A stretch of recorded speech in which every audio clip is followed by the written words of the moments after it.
La Haute-Dordogne est un territoire rural qui s'étend sur 4 départements et comprend 90 communes autour de Riom-Aix-Montagne, Condat et Tauves. La population permanente sur ce territoire est relativement faible avec moins de 15 habitants au kilomètre carré. L'occupation du sol est dominée par des prairies avec une agriculture tournée vers l'élevage bovin. On recense près de 2000 exploitations et plus de 120 000 têtes de cheptel. Une partie de l'élevage est destinée à la production de fromages d'exception. On y trouve 5 appellations d'origine contrôlée, le Cantal, la Fourme d'Ambert, le Bleu d'Auvergne, le Salaire et le Saint-Nectaire.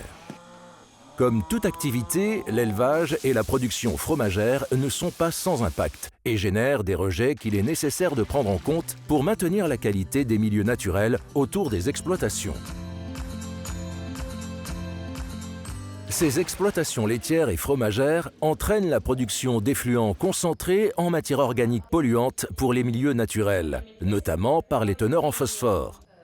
Parmi les différents types d'effluents, on retrouve le petit lait, aussi appelé lactosérum, l'effluent le plus chargé qui est la partie liquide issue de la coagulation du lait.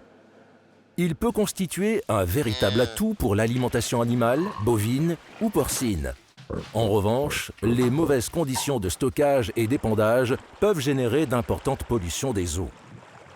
Le syndicat du Saint-Nectaire organise la collecte du lactosérum pour sa transformation en beurre ou en poudre de lait. Mais ce service n'existe pas pour les producteurs de Cantal et de Salaire. Demain, ça va être un souci, c'est qu'aujourd'hui, en tant que producteur de fromage et producteur donc de lactosérum surtout, c'est qu'aujourd'hui, on va être confronté à un problème, c'est qu'on va plus savoir quoi faire chez nous dans nos exploits de notre lactosérum. Donc c'est sûr que si demain quelqu'un venait chez nous en nous disant est-ce que ça vous intéresse de vous récolter, même pour rien, hein, le lacto, je pense qu'il y a beaucoup de producteurs qui seraient preneurs aujourd'hui. Il existe aussi les eaux blanches, issues des eaux de lavage de la machine à traire, des tanks de stockage du lait, des locaux et du matériel de la fromagerie. Le lavage des quais de salles de traite et des aires d'attente sont appelés les eaux vertes. Si ces effluents sont mal stockés, traités ou mal valorisés, ils génèrent un excès de nutriments dans les milieux aquatiques qui accélèrent les phénomènes d'eutrophisation. Ces déséquilibres entraînent un développement trop important de végétaux, d'algues et de cyanobactéries, parfois toxiques, et qui peuvent avoir un impact environnemental et économique.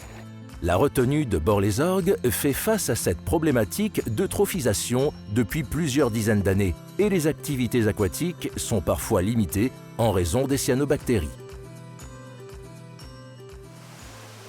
Je suis technicien rivière sur le bassin versant de la Rue, donc un bassin versant qui comprend 4 communautés de communes, un territoire d'environ 665 km², une trentaine de communes et qui voit s'écouler environ 1300 km de cours d'eau sur son bassin versant. Et moi je travaille sur la compétence GEMAPI, donc gestion des milieux aquatiques et prévention des inondations, une compétence gérée en interne par les communautés de communes pour diagnostiquer les cours d'eau et trouver des solutions pour améliorer la qualité de l'eau. L'objectif, nous, au sein des collectivités, c'est de trouver des solutions en concertation avec les agriculteurs. On n'est vraiment pas sur un rôle répressif. Trouver des solutions pour améliorer certains rejets d'effluents, travailler en concertation individuellement avec chaque agriculteur pour pouvoir trouver quelle solution selon son mode de production. Même si on a parfois une vision différente selon les acteurs du territoire, on a tous un objectif commun, c'est d'avoir de l'eau en quantité et de qualité. Le contrat de rivière Haute-Dordogne a mis en évidence que 80% des nutriments présents dans les cours d'eau étaient issus de l'activité d'élevage. Et parmi ces 80%, les effluents fromagers constituaient la plus grosse partie. Alors pour répondre à cette problématique, un programme d'équipement a été lancé entre 2005 et 2012. Sur les 161 producteurs présents, 50 d'entre eux ont souhaité rentrer dans ce programme et ont permis de traiter l'équivalent d'une pollution de 160 000 habitants. Ce programme a avant tout augmenté les capacités de stockage des effluents, permettant ainsi de pouvoir épandre dans les bonnes conditions météorologiques avoir une bonne valorisation agronomique des effluents et d'avoir un moindre impact sur la qualité des eaux. Des fosses pour récupérer le lisier des déjections animales et les eaux vertes du nettoyage du quai de traite ont été construites ou agrandies. Des couvertures de fosses ont été installées pour éviter une dilution des effluents avec les eaux pluviales.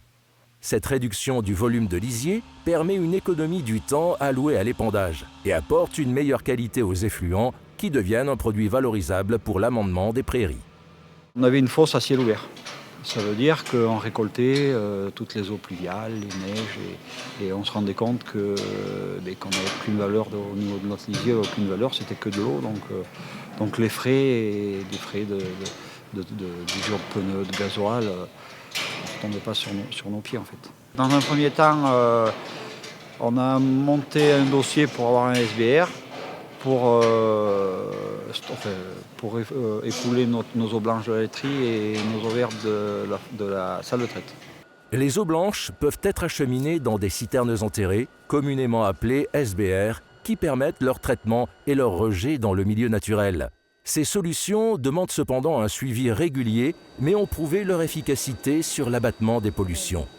10 ans après la réalisation de cette opération, Epidor a souhaité avoir un retour d'expérience des agriculteurs et un bilan des installations qui avaient été mises en place. La grande majorité des exploitants se disent satisfaits et de nombreux équipements sont toujours efficaces. Autant faire pour la nature et quand c'est passé dans l'SBR, ça ressort, mais c'est nickel, quoi. Oui. Donc voilà, après il faut faire attention. En bas, après il y a des ruisseaux, il y a des ci, il y a de là. Les avantages de couvrir la fosse, c'est moins d'épandage. Du coup, comme on a une grosse pluviométrie ici, on a économisé, à peu près, ce qu'on a économisé, c'était à peu près 7 000 € d'épandage par an. Donc nous, pour notre part, en 2022, on payait la tonne d'engrais 550 €. Aujourd'hui, en 2023, le même produit arrive chez nous à 730 € tonne. Mais par contre, on peut pallier à ça du fait qu'on peut valoriser encore plus nos effluents des animaux, c'est-à-dire les lisiers et les fumiers. On est content de l'investissement et on remercie ceux qui nous ont épaulés dans cette démarche en fait. En ce qui concerne la filière AOP Saint-Nectaire, le programme effluent a donc permis de réellement lancer une dynamique et une prise de conscience au niveau de nos exploitations, par les aides financières qui ont été apportées, bien entendu, et puis aussi par l'ingénierie qui a été apportée par Epidor et les partenaires Chambre d'agriculture et CER France. C'est vrai que c'est des installations qui sont coûteuses, sur lesquelles les producteurs ne peuvent pas forcément investir, et du coup les aides sont vraiment précieuses. Et il serait très bien de pouvoir effectivement continuer, relancer un programme de ce type, l'étendre à un plus grand nombre d'exploitations et accompagner peut-être plus les producteurs d'un point de vue formation à ces outils techniques. Les installations ont présenté divers avantages, que ce soit une meilleure gestion des épandages, un gain économique, une facilitation du travail. Ce programme a permis aux agriculteurs d'améliorer leurs pratiques face aux enjeux du territoire et de préserver durablement la qualité des ressources en eau. Dans le contexte du changement climatique, ces dispositifs qui permettent une réelle valorisation agronomique des effluents constituent une solution performante face à l'augmentation des coûts de l'énergie et des intrants. Ce type de programme, adapté aux besoins de chaque exploitation fromagère, mériterait d'être déployé à l'ensemble des productions liées à l'élevage.